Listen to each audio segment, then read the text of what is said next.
Assalamualaikum warahmatullahi wabarakatuh. Selamat malam Pak Hendra dan teman-teman semuanya. Perkenalkan kami dari kelompok 12 dari kelas AVDTO di mana di sini dengan saya sendiri Salen Cecilia dengan NIM akhir 008 bersama teman saya. Dengan saya Virgi Septia Ferdi dengan NIM akhir nomor 051. Baik, pada kesempatan kali ini kami akan mempresentasikan project UAS kami yaitu mengenai sentiment analysis on Zomato's customer review using random forest classifier. Mungkin boleh langsung saja. Jadi, seperti yang kita ketahui di era digital saat ini, ulasan serta opini pengguna memegang peran penting dalam proses pengambilan keputusan, khususnya pada sektor makanan dan minuman. Nah, Zomato sebagai platform ulasan restoran menyediakan beragam data berupa teks ulasan dengan rating pengguna yang dapat kita gunakan untuk menggali sentimen pelanggan. Nah, proses ini dikenali sebagai analisis sentimen. Pentingnya analisis sentimen semakin meningkat karena pandangan pelanggan dapat berdampak besar terhadap reputasi restoran, strategi pemasaran, serta pengembangan produk. Nah, adapun rumusan masalah dari penelitian ini sendiri, yaitu bagaimana cara menganalisis ulasan pelanggan di Zomato secara akurat, apakah random forest classifier efektif untuk analisis sentimen, dan bagaimana hasil analisis membantu meningkatkan layanan restoran. Nah, kemudian tujuannya sendiri adalah yang pertama, mengembangkan model analisis sentimen berbasis random forest classifier, yang kedua, memberikan wawasan kepada pemilik restoran untuk meningkatkan layanan, dan yang terakhir, untuk memvisualisasikan hasil analis untuk mendukung pengambilan keputusan. Oke, selanjutnya untuk bagian tinjauan pustaka. Jadi, analisis sentimen itu berfungsi untuk mengidentifikasi opini positif atau negatif dalam teks. Jadi, misalnya seperti ada ulasan ini di restoran di Zomato. Nah, analisis sentimen ini berguna untuk kita mencari tahu sebenarnya ulasan ini bersifat positif ataupun negatif. Nah, beberapa penelitian sebelumnya menunjukkan bahwa proses analisis ini melibatkan tahapan-tahapan penting seperti preprocessing, feature extraction, dan classification. Teknik Natural Language Processing atau NLP itu menjadi dasar utama karena mampu mengekstraksi makna dari bahasa alami pengguna.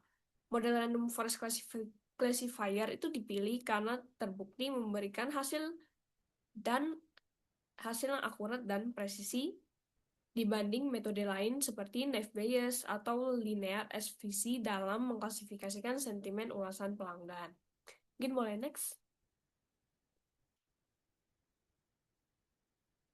Nah, untuk selanjutnya di jurnal tersebut membahas tentang penelitian terdahulu, di mana penelitian terdahulu itu membahas penggunaan kombinasi grid search dan retorik struktur teori atau RST untuk menghitung rata-rata skor sentimen pada ulasan film. Ada juga membahas tentang penelitian yang membahas pendekatan opinion mining berbasis ID text rank dan word to fact untuk memperkuat deteksi frasa emosional sehingga bisa meningkatkan akurasi klasifikasi. Untuk selanjutnya ada juga penelitian yang membahas tentang pembandingan model SVM, Naive Bayes, dan maksimum entropi. Dengan hasilnya, SVM memberikan akurasi tertinggi di antara ketiga tersebut. Nah, hasil-hasil tersebut menunjukkan bahwa analisis sentimen berbasis machine learning dapat menggambarkan persepsi pengguna secara lebih tepat, meskipun masih menghadapi kendala dalam memahami makna konstekstual dari teks. Mungkin boleh next. Nah, selanjutnya kita akan masuk ke metode penelitian. Jadi metode penelitian di penelitian ini terdiri dari 3 tahapan, yaitu data collection, data preprocessing, dan random forest classifier. Mungkin boleh next. Oke, yang pertama kita akan masuk ke bagian data collection. Jadi data di dalam penelitian ini itu diambil dari Kaggle dengan nama restaurant names and metadata.csv. Nah, di sini dataset Zomato ini terdiri dari 100 restoran unik di Hyderabad. Dataset ini bertujuan untuk analisis sentimen guna mengidentifikasi tren kuliner, persepsi terhadap hidangan baru, dan faktor yang memengaruhi rating restoran.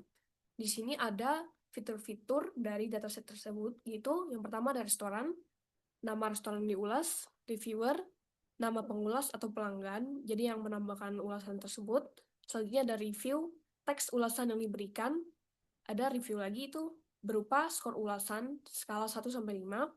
Selanjutnya ada metadata yang merupakan informasi tambahan tentang pengulas. Contohnya jumlah ulasan yang dibuat dan jumlah pengikutnya. Selanjutnya ada time, yaitu tanggal dan waktu ulasan diberikan. Yang terakhir ada pictures, di mana merupakan jumlah gambar yang diunggah bersamaan dengan ulasan. Mungkin boleh next. Selanjutnya kita masuk ke bagian data preprocessing.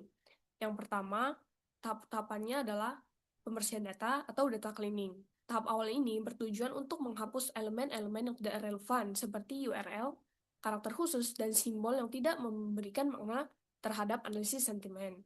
Dengan demikian, hanya informasi penting dari ulasan yang dipertahankan. Selanjutnya adalah tahap tokenisasi atau tokenization. Pada tahap ini, setiap ulasan itu dipecah menjadi unit-unit kecil berupa kata atau frasa. Nah, proses ini memungkinkan analisis yang lebih mendalam terhadap setiap bagian teks dan membantu dalam mengidentifikasi kata kunci yang berhubungan dengan sentimen. Nah, selanjutnya ada penghapusan stop words atau stop words removal, di mana kata-kata umum seperti the, and, atau is yang tidak memiliki nilai emosional atau makna sentimen itu dihapus untuk meningkatkan kualitas data. Jadi supaya yang diambil itu cuma intinya. Nah, penghapusan ini dilakukan menggunakan pustaka NLTK atau Natural Language Toolkit agar hanya tersisa kata-kata yang relevan untuk analisis. Nah, tahap selanjutnya ada stemming dan lemmatization. Tahap ini tuh mengubah kata menjadi bentuk dasarnya agar kata dengan arti serupa direpresentasikan secara konsisten. Stemming itu dilakukan dengan memotong imbuhan dari kata. Jadi contohnya kalau memasak itu jadi masak. Nah, untuk lemmatization itu mengembalikan kata ke bentuk dasarnya berdasarkan konteks linguistik. Kedua metode ini diterapkan menggunakan NLTK sehingga representasi kata dalam dataset menjadi lebih seragam dan meminimalkan variasi yang tidak perlu. Mungkin boleh next.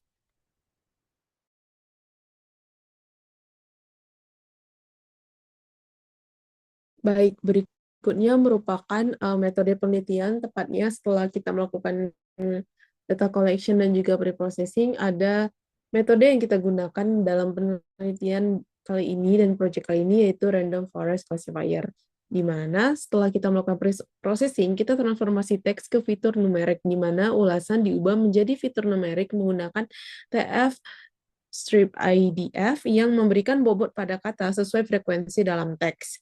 Kemudian persiapan fitur, di mana fitur TF-IDF ini membantu model Random Forest mengenali kata penting dalam menentukan sentimen. Kemudian pelatihan model, di mana model Random Forest ini yang terdiri dari beberapa decision tree dilatih menggunakan data yang telah diproses.